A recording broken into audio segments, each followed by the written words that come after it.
மன்னன் ராஜேந்திர சோழனுடைய அகவை தினமான ஆடி திருவாதிரை என்பது 2012 முதலாக நானும் குடவாயில் பாலசுப்ரமணியம் அவர்களும் திருவாரூர் கல்வெட்டின் அடிப்படையில் அறிவித்து அதை விழாவாக எடுத்தோம். இந்த ஊர் மக்கள் 2 நாள் விழாவாக எடுத்தோம்.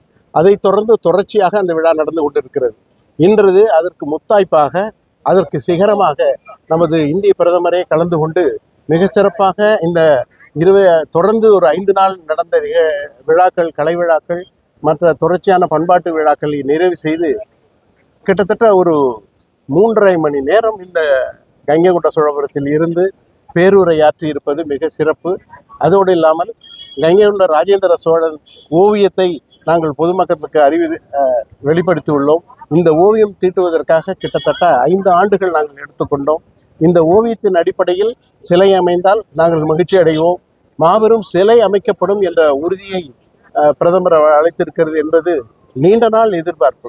அந்த மன்னனுக்கு இவ்வளவு பெரிய வரலாற்றுடைய தென்கிழக்கு ஆசியாவே ஆண்ட மன்னனோடு இல்லாமல் தனக்கான சோழர்கள் தலைநகரை உருவாக்கி அதை கிட்டத்தட்ட 300 ஆண்டுகள் தொடர்ச்சியாக சோழ தலைவனாக இருக்க செய்த இந்த மண்ணில் எங்களை எல்லாம் விதையாக ஊன்றிய மாமன்னன் ராஜேந்திர சோழனுக்கு ஒரு சிலை இல்லையே என்ற இயக்கத்தை போக்கும் விதமாக பாரத பிரதமர் அவர்கள் இங்கு மாபெரும் சிலை எழுப்பப்படும் என்று உறுதியளித்திருப்பது என்பது மிக மிக மகிழ்ச்சிக்கும் எங்களுடைய போற்றுதலுக்கும் உரிய செயலாகும். நன்றி, வணக்கம்.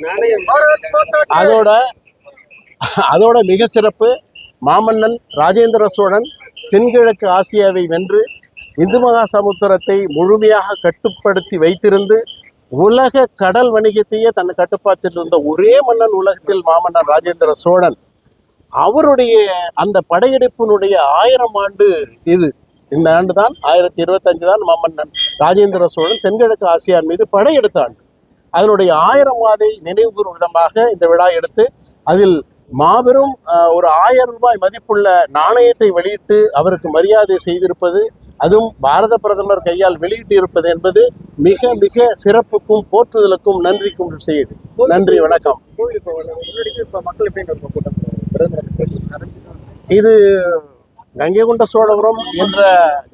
சோழபுரம் என்ற ஊரில் கங்கை கொண்ட சோழீஸ்வரம் என்ற திருக்கோயிலை மாமன்னன் ராஜேந்திரன் நிர்மாணித்ததோடு அங்கே இருக்கின்ற கடவுளுக்கு கங்கை கொண்ட சோழீஸ்வரர் எனும் பெயரை சூட்டினார்.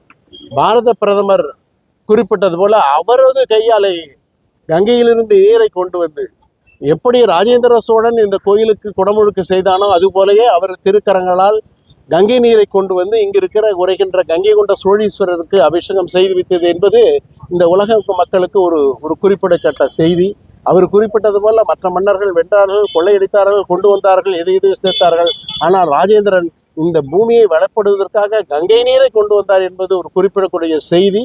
அதனை போய் இந்த செய்தி உலகம் புறாகும் போகும். இனி இந்த கங்கை கொண்ட சோழபுரத்தை நோக்கி இனி வராத மக்கள் கூட வருவார்கள் என்று நம்புகிறோம். நன்றி, வணக்கம்.